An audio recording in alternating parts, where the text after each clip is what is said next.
السلام على الحسين. جب 28 رجب کی شب آئی یا 28 کا دن آیا، حسینی قافلہ تیار ہونے لگا. محلہ بنی ہاشم میں پہرا لگ گئے. آج محلہ بنی ہاشم کا انتظام اور کنٹرول عباس جیسے غیرت مند بھائی کے ہاتھ میں. بالغ تو بالغ، نابالغ ممیز بچہ بھی آج محلہ بنی ہاشم کی کسی گلی سے نہیں گزر سکتا. حسین کا حرم جا رہا اور سواریاں بھی کس شان کے ساتھ لائی گئی تھی. جب وارث زندہ ہوتے ہیں نا، جب بہنوں کے پردے کے محافظ بھائی زندہ ہوتے ہیں نا، تب اسی انداز کا اہتمام ہوتا ہے. محملیں بھی ہیں، عماریاں بھی ہیں. ویسے تو ساری زندگی اپنے لال کا ماتم کرنے والی فاطمہ، لیکن آج میں کچھ مومنین کے گریے کی آواز ابھی سے سن رہا ہوں.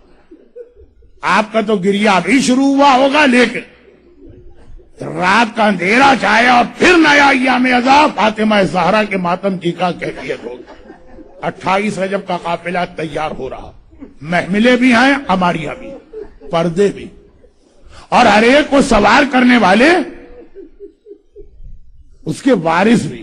آج کوئی ماں آئے گی تو اسے کسی غیر کا سہارا نہیں لینا ہے، آج اس کا بیٹا زندہ.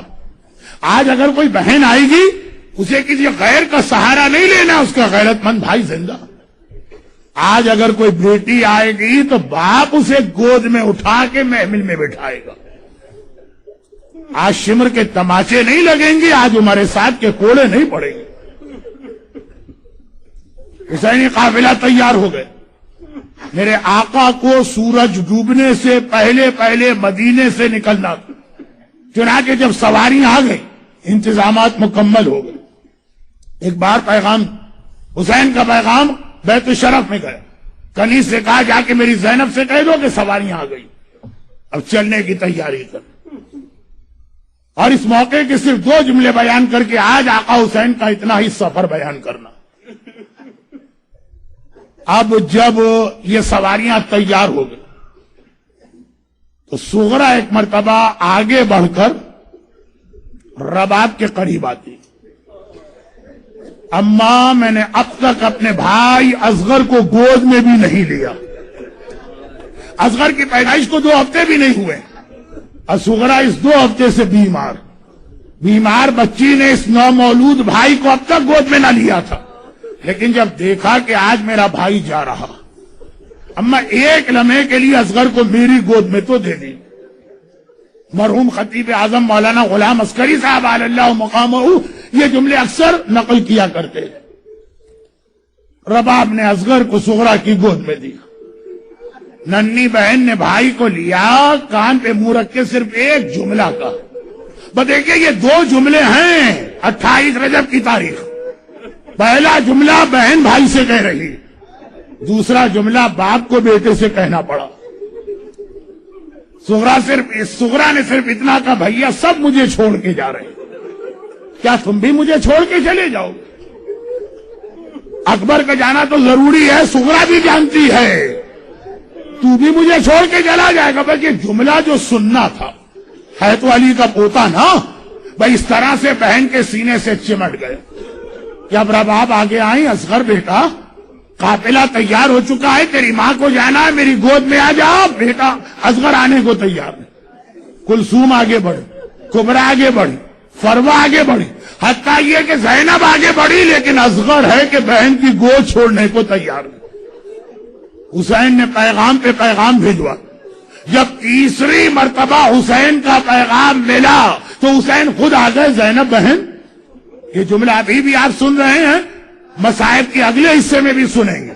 زینب بہن، زینب شریکت الحسین ہے، ہر منزل پہ حسین کے ساتھ ہے، حسین کے کاموں میں معاون ہے. تو کہا کہ زینب بہن، تمہیں پتا ہے کہ مغرب سے پہلے ہمیں مدینہ چھوڑنا، اتنی دیر کیوں ہو رہی؟ زینب نے کہا بھیا اصغر نہیں مان رہا. اس طرح سے صغرا سے چمٹ گیا ہے کہ سغرا کی گود چھوڑنے کو تیار نہیں. میرا آقا آگے بڑھ, صرف ایک جملہ کا, پہلے جملے نے اصغر کو سغرا سے اس طرح چمٹا لیا, اور اگلا جملہ گویا ایک مرتبہ اصغر اچھل کے بہن کی گود سے باپ کی گود میں آ گیا. اگلا جملہ صرف ایک دوسرا جملہ حسین نے کہا, اصغر میں تجھے کبھی تیری بہن سے الگ نہ کرتا, لیکن جو جہاد میں کربلا میں کرنے جا رہا ہوں وہاں مجھے تیری ضرورت پڑے گی. تو میری فوج کا سب سے بڑا سپاہی بنے گا, وہ اتنا سننا ہے, بابا کی فوج کو میری ضرورت ہے. اصغر ایک بار بہن کی گود سے باپ کی گود میں آ گیا. مگر اس جملے کو بتاتے ہوئے جملہ میں اور کہہ گیا, اس کی بھی وضاحت ضروری ہے. سغرا کب آئی رباب کے پاس؟ جب سغرا کو پتا چل گیا کہ میں بابا کے ساتھ نہیں جا رہی ہوں. جب تک سغرا کو امید تھی کہ میں بھی بابا کے ساتھ جاؤں گی, تو دل میں خیال تھا آگے جب میں صحت یاب ہو جاؤں گی تب اصغر کو گود میں لوں گی. جب یقین ہو گیا کہ میں نہیں جا رہی تو سغرا کو یہ یقین کیسے ہوا؟ ایک عجیب منزل آ گئی, عجیب منزل. صاحبان اولاد میری بات سے اتفاق کریں گے, ایک آدمی کی 6 اولادیں, 3 کو ایک چیز دے اور 3 کو نہ دے تو صبر آ جاتا, 4 کو دے 2 کو نہ دے تب بھی صبر آتا. لیکن ایک آدمی اپنی ساری اولاد کو ایک چیز دے رہا ہو, ایک کو دیکھ کر کہہ دے تمہیں نہیں ملے گی. جس کو نہیں ملے گی وہ چیز اس کے دل میں کیا قیامت گزرے گی.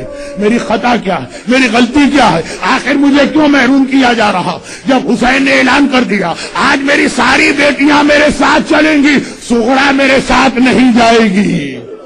سب میرے ساتھ چلیں گے, سغرا میرے ساتھ نہیں چلے گی. ذرا سوچئے, ننھی سغرا کے ذہن میں جا کے دیکھیے, ہائے بیٹی پہ کیا قیامت گزر رہی ہے. ارے میرا بابا سب کو لے کے جا رہا, مجھے لے کے کیوں نہیں جا رہا؟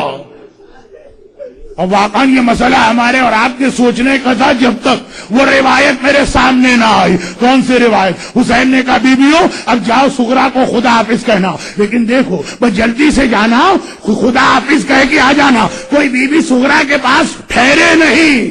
حسین کو معلوم ہے سغرا کسی نہ کسی کو اپنا سفارشی بنا کے لانے والی ہے, اور یہی سغرا نے سوچا ہوا تھا. مگر ہر بیوی آتی ہے, سغرا کے سر پہ ہاتھ رکھتی ہے, سغرا بیٹی خدا حافظ, سغرا بیٹی خدا حافظ. اس سے پہلے کہ سغرا کچھ کہیں حکم امام کی اطاعت میں ہر بیوی نے ہاتھ رکھا, خدا حافظ کہہ کے باہر آ گئی. آخر میں سغرا نے دیکھا میری مہربان پھوپھی ثانیہ زہرا زینب کبریٰ میرے حجرے میں داخل ہوئی. سغرا کو بھی معلوم ہے کہ بس یہ میری پھوپھی ہے جو میری سفارش کر سکتی ہے. ادھر زینب نے سر پہ ہاتھ رکھا, سغرا بیٹی خدا حافظ. ادھر ننھی بچی نے تڑپ کے پھوپھی کا دامن پکڑ لیا. پھوپھی اماں آپ کی بیمار بھتیجی آج ایک فریاد لے کے آپ کے پاس آئی ہے. مشکل کشائے کائنات کی بیٹی زینب مدینے بن کے پوری اسلامی دنیا کی عورتیں اپنی حاجتیں لے کے زینب کے پاس آتی تھی. آج آپ کی بھتیجی آپ کے پاس اپنی حاجت لے کے آئی. بابا سے اتنا کہہ دیجئے مجھے تنہا اور اکیلے چھوڑ کے نہ جائے, مجھے اپنے ساتھ لے جائیں. زینب شریکت الحسین ہے نا, حسین سغرا کو نہیں لے جانا چاہتے, زینب حسین کی ساتھی ہے. چنانچہ تسلی دی سغرا بیٹی گھبراؤ نہیں, بہت تھوڑا سا وقت ہے پھر ہم پلٹ کے تیرے پاس آئیں گے. ننھی بچی گھبرا کے کہتی ہے پھوپھی اماں مجھے پتا ہے کہ آپ تو واپس آئیں گی لیکن میرا بابا نہیں آئے گا. بیٹی کی زبانی باپ کے بارے میں سننا تھا.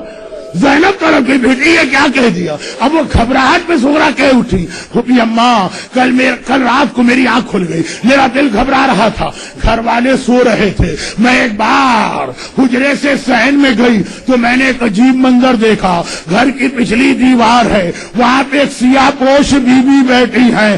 ہائے میرا لال, ہائے میرا بیٹا, ہائے میرا حسین کہہ کے میرے بابا کا ماتم کر رہی. پھوپھی اماں میں نے پہچان لیا یہ میری دادی فاطمہ زہرا ہے جو میرے بابا کا ماتم کر رہی.